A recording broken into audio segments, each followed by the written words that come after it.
So thank you guys so much for joining us this evening. Tonight, of course, the topic is going to be reaching the next generation. And we have Sam Wade. Give it up for Sam. We have Pastor Anthony. He's our youth pastor. You guys all know that. We have Camille Rolk. You guys know Camille.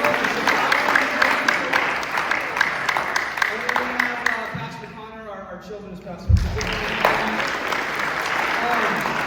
we're going to be talking about reaching the next generation tonight. As part of the older generation, the faith is not meant to stay with us. We are meant to share it, live it, and model it with the younger generations. It doesn't happen automatically. It takes intention, and it takes time, and it takes connection. So this is going to lead us to the first question. And what helps faith become personal for students?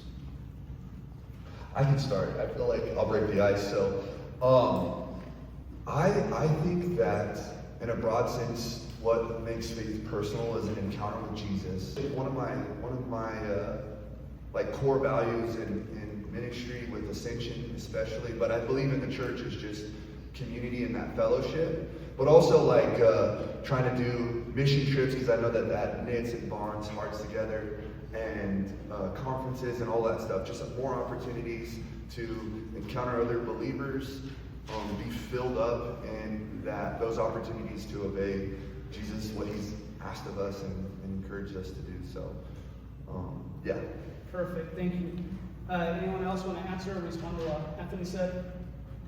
I actually love this because this last week I was talking with one of our parents, and that was actually something they and their student had discussed is like because our Spark program is going through an apologetics course. That was one of the questions that was asked was like, what do you believe and why do you believe it? And I guess the student had just said it's because you and mom have always believed this, and I believe it because you do. And it's super cool, and I think the encountering is like something that is so important. But I think that like one thing I think is equally as important is relationship. I think at least based on my experience of when I took my faith seriously, it was because I had a personal leader or discipler that made an intentional effort to come and like make me like, well, one, ask me that question, like, why are you here? What are you doing? What is this faith that you are claiming? But also like it because of the relationship that was there, it was able to disarm me. I think that encounter is definitely the way that always happens. But in this modern generation, there are so many kids that are being discipled by their cell phone. And because they're discipled by their cell phone, they think they know everything. And that's not just kids. I think everybody thinks they know everything because they can Google it in 5 seconds. But the thing is they get a small snippet from Wikipedia or now Google AI, and they're like, this is enough. And the thing is it takes that. I think another part that comes hand in hand with it is that discipleship of somebody who's like, hey, I care enough about you that I'm going to walk this through with you because the encounter's great. Anyone else want to chime in? Absolutely what Connor said. I think that one of the biggest problems is that parents are going to just bring their kids to church, and then the church teaches them, and then sometimes the parents will teach you guys at home the word and things like that. But I think that where parents a lot of times fail is we do not give permission to you guys to ask the hard questions. I think there's probably 2 reasons. One is because there has been a culture of questions are bad and you just need to have faith. The second reason is sometimes parents feel like we have to know the answer. And so if you ask a really great question and we don't know the answer to it, we may feel unequipped, which is fine. We should feel unequipped sometimes because we are not perfect. So I think that encouraging the next generation or kids to ask questions, the really hard questions, allows them to realize why you are here and why do you believe what you believe. And I think it's important. Thank you, Camille. Sam, you want to chime in? Okay. Yeah, like Camille was saying, it's super easy. Like from a young Christian, like growing up in the church, it's super easy just to have surface level faith going up and like just come to church on Sundays and Wednesdays, and that's just how it is. And I agree with Anthony, it really takes a true encounter with the Lord to actually like, for your faith to become personal. And when that happens, like, you want to get into the scripture more, like you want to pray more, and you see it all come together, like with the scriptures, it starts pointing things out in your life, like anxiety, your friendships, your relationships, like everything in your life just becomes more godly. And yeah, I agree with Anthony, it takes a true encounter. Thank you. That was the layup question. So now this is the question we really want to get to, okay? How can Christ Church focus preaching and programming on the entire body rather than ministering to separate groups in separate places at separate times? But I do think it's a very difficult question because, one thing that me and Judy always talk about is we like to think of our program as it's handing off. We talk about super broad things with our first and second graders. We go deeper with our third and fourth, and then Judy takes them even that much further. And then it hopefully is, handing off to Anthony, who's like, okay, now that you're able to have this cognitive understanding, like, let's go deep, even that much more deeper. So I think that, the manageable way to do it, like, as closely as possible is to, like, partner, like, one Sunday every 4 months or twice a year, like either quarterly or semi-annually, having one service where we're like doing that, where everybody's gonna be uncomfortable. We have the kids in there and they're gonna be dancing and doing the motions. Parents are gonna be in there and they're gonna be, seeking a moment of like, I want intimacy and I wanna be filled. And the thing is because of the maturity level, it is gonna be difficult, but I think that's my vision. That's what I think it would be, is like somehow finding a way quarterly or semi-annually where we can be in the same service and everybody can just be uncomfortable, but still in that uncomfortability pursue the Lord. Because I know that's where growth happens, is in uncomfortability. I just had one thought on this. It was just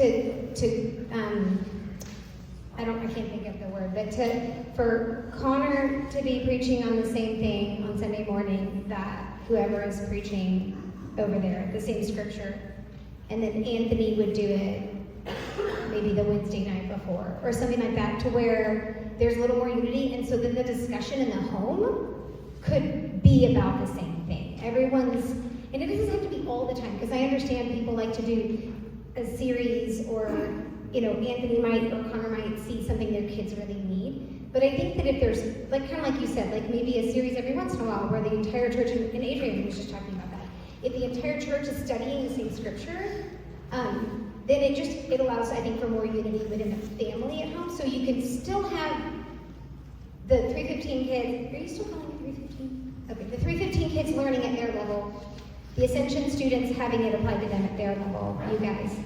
And then the adults having it, but it's all the same thing. So there's unity, but the separation is still there. Because I know that sometimes it's just hard to have the kids. They just don't, I remember being a kid in church, and so I'm not suggesting it's an every time thing, but I think that might be able to help. Yeah.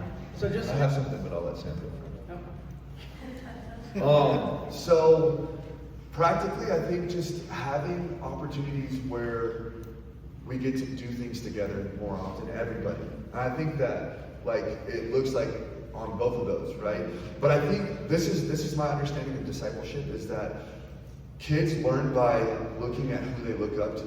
And the more that they see their parents, their relatives, and then also just like people in their life, cousins and friends and stuff like that, the more that they see how things should be done. And there's also like that idea of it takes a village to raise a kid, or whatever. Yeah, the village is like, there's an invitation that we trust each other enough to be like, hey, if you see my kid acting up, it's like, dude, we're all believers. This is not how you should be acting.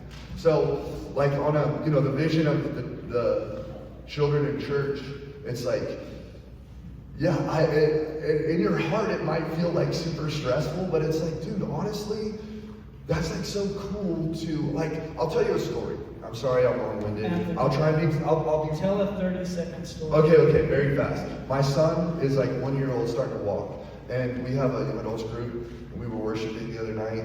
and someone in our young adults group was worshiping. They were like on their knees, singing with their eyes closed. And my son goes up and is just like staring at her. And I was like, wow, that's like, I was scared in my heart because I didn't want it to be a distraction. But I was like, actually, I believe that Elias received something in that moment. And he observed it, right? So, Yeah, so good. Thank you for sharing that. And how can the church better equip young people to live on mission to make disciples? Honestly, for me, I think just teaching more practical ways to talk to people. I think it's honestly really hard. Like, I haven't learned it. I've gotten better at it. But like, for someone who's newer to the Christian faith, like, I feel like it would be really hard to just go up to a random person and talk about Jesus. Like, it's really intimidating. And I don't know. I think there's really good people who can teach it here, like who've done it before. I think that's what because just more practical. Perfect. There's more training in that. Yeah. Discipling. So I think that's so good, Sam, that like practicality, like walk with these people and like, giving the body, I guess, an opportunity. If we want to create disciples, we have to be disciples first. So if the older generation are not in the Word, have someone older than us teaching and pouring into us, being challenged, serving. If we aren't doing these things, then it's going to be a lot harder for you guys to do it. So I think the first thing is we need to be disciples, and then we need to disciple you guys. So the older group needs to disciple the younger group, and I think that looks like individual relationships. I think that looks like us finding time, making time to sit one-on-one with you guys in relationship, in studying the Word, in prayer, to see that. So I think that we need to be disciples. We need to be making the effort to have intentional relationships with people in our church. And that can be something that the church organizes, but I think that we as believers need to realize that we are the body. This church, the church as we call it, it's hard to, this is a building, but the human beings in this room, we are the church, and so it's our job. It's our job, you guys, just to do what we know we're supposed to do. Without the church, without our pastoral and deacon group saying, here's an opportunity, or we need someone to step into this role. So the responsibility is just on us to do those things. Why? Because we're called to do them. And you don't know that you're called to do them unless you're in the Word. Thank you. So we, like the leadership at NEMI, there's a phrase, it's modeling the standard. And so as more experienced Christians, we should model that standard. And I wrote kind of what you said is this, we can have organized discipleship, but also we need organic discipleship. Yeah. So thank you for the inspiration on that. And Camille, this is kind of following up what you just said. What does meaningful mentorship look like between older and younger believers? I wrote down the shortest sentence. Are you guys ready? This is my shortest answer. It's really simple to me. More mature and less mature person meeting in person to challenge, encourage, talk with, pray with, and in general, have a relationship with one another. So that's what you guys can do with kids younger than you. Like those of you that drive, you can find opportunities to go pick up somebody that's in the youth group that's younger than you and hang out with them. Go take a walk, go take them to classics, go do something with them and just talk, find out how they are and where they are.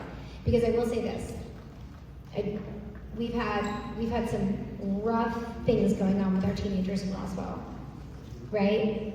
We've had some kids making some harmful decisions for themselves.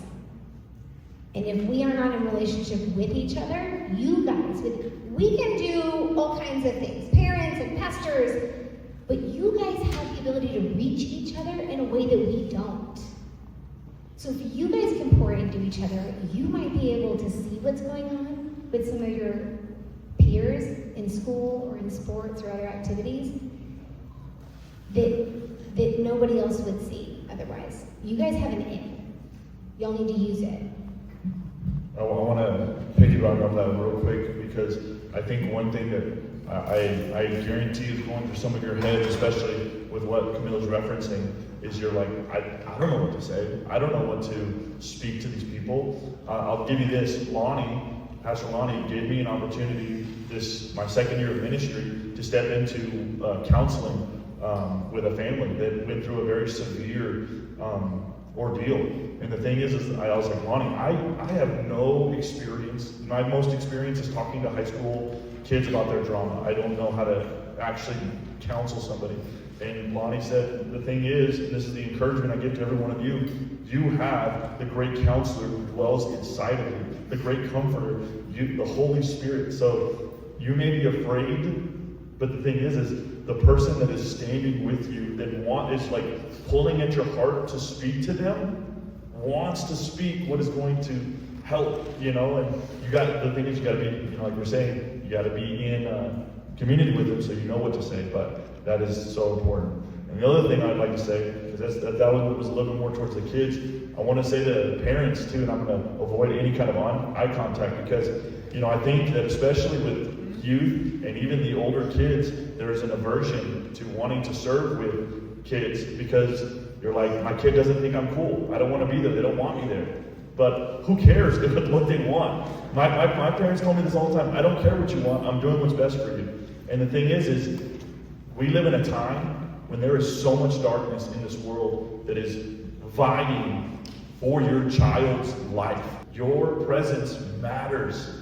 And they may think that they don't want you there, but I guarantee you, they will not stop talking about the moments that you were there in their lives. Thank you.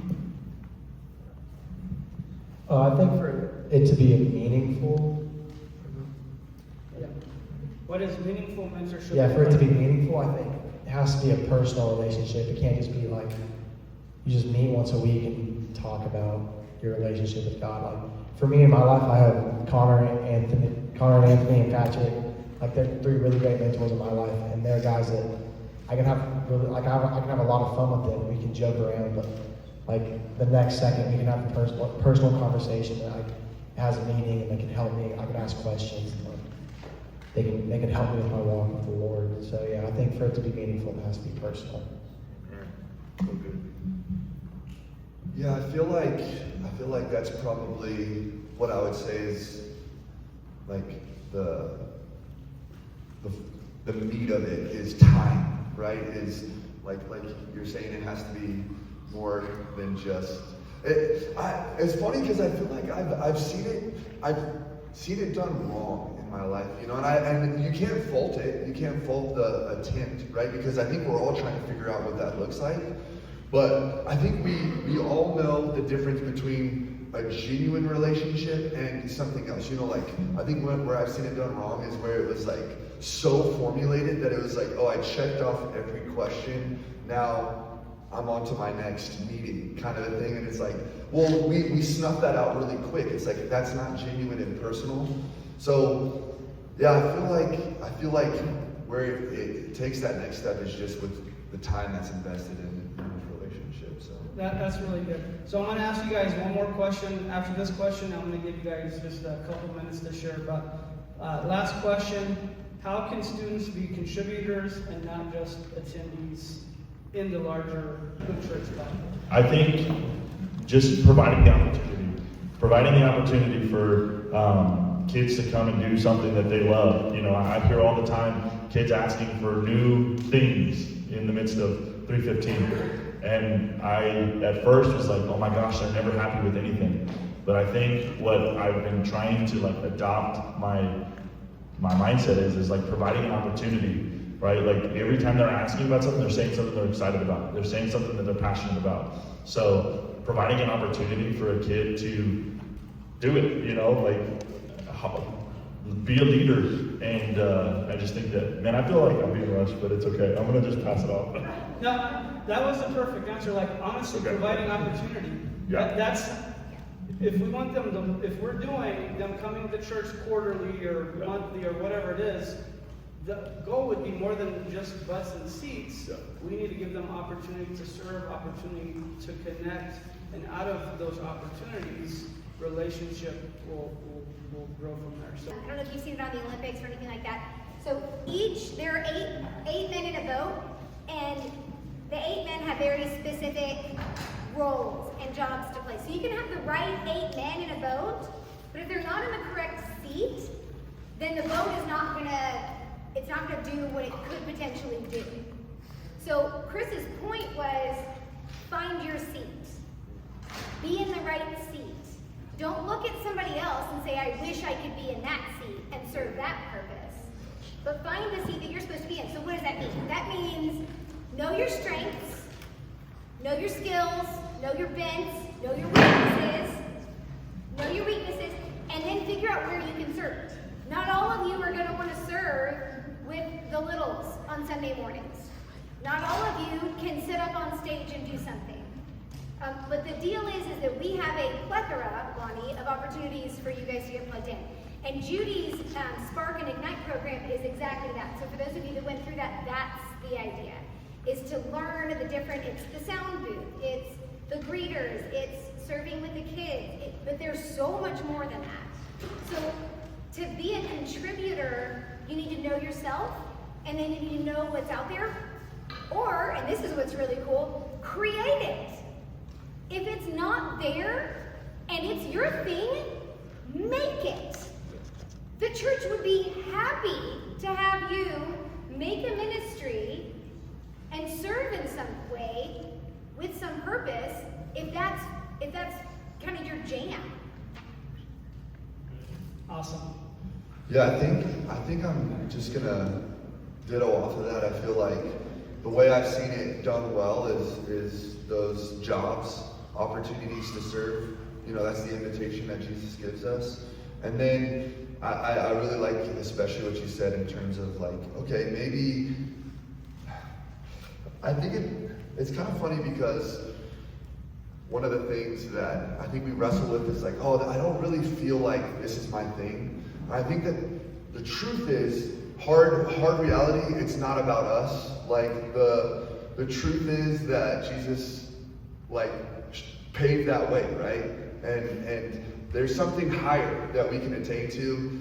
But I also love that the Lord has given us desires in our hearts, and with that can birth really amazing ways that are holes right now, that like Roswell needs, our community needs, and all of that stuff. So it's both and, right? There's something that we can kind of get outside of our, like, you know what, this isn't for me kind of a thing. And like something was mentioned earlier, it's like get out of your comfort zone. But also, you know, like maybe there's a hole in a ministry that can be offered to our community. So this is your last opportunity to share what's on your heart and mind. So this is the one big takeaway, the one thing that you want myself, the teens in here, the parents in here to remember. So you can kind of go back to a question that was already asked. You can answer a question that wasn't asked, or just to kind of give your last final summary of reaching the next generation. Yeah, so I'll talk to the youth in here. Like, we've been talking about discipleship and mentorship a lot. I think it's really important for a young believer to find that person who can be that for you. Like, that's been really important in my walk with Jesus, just to find someone who can lead you and help you in your walk, because you're going to have questions, you're going to struggle, it's going to be hard, but if you have someone to help you, it helps a lot.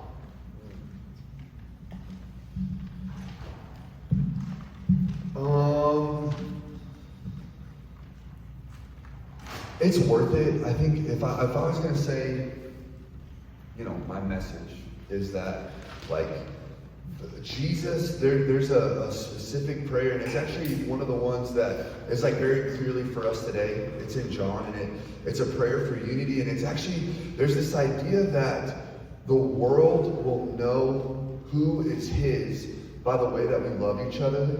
And there's like this aspect of unity in the midst of that.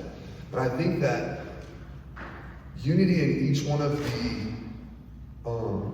ministries is great, But there's something, I think that there's an invitation into something deeper and greater in working through, right? Because like I don't know if you're like me, I feel like it does seem like a challenge just because it's going to be something different than what we've always done. But the truth is, what I feel like in my spirit is that the invitation is there, it's clear, Jesus' words are for unity in the body. And what that looks like is working through the mess that it could look like, you know, and I don't know exactly what that means, but you know, it's worth it, yeah. To the parents, I would say engage your kids and ask questions. I mean, just ask them, like, hey, is this your choice? Like, you still have to go to church. But I mean, that was the rule in our house. It didn't have to be your choice to go to church. As long as you live under our roof, you go to church and you go to youth somewhere. But as far as like questions, ask your kids. Do you have any hard questions? Is there anything that's confusing or doesn't sound right? Something like that. But give them the opportunity to air their doubt so that they're doing it with you in a safe place. And then for Ascension students, absolutely echo what Anthony said. That's been heavy on my mind, my spirit for a while, is love. I think that we need to realize, all of us, that we have different personalities. Safe to say? Yeah. We all receive things differently. We all give things differently. So it's really important that you know the people around you. And it's important that you know yourself. Know when you're being sensitive. Know when you're taking offense. Those types of things can help you go a long way in life. Reach out to the people around you. Find someone that can pour into you, and find someone you can pour into. But you have to make sure that you're in the Word. Not one of us has any business leading in any way, shape, or form if we are not in the Word. Thank you. Awesome.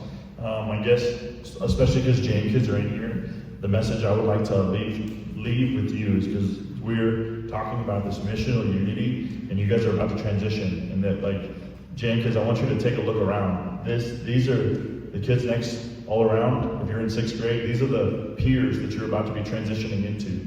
And I want you to understand something. When you get to high school, there is an opportunity, right? There is an opportunity for depth. And you know, you can go through all of high school, and you can come to youth, and you can, you can come to one youth, you jump around, and there's an opportunity there for depth. But the thing is what I really believe will foster true depth for you is to find a place and invest.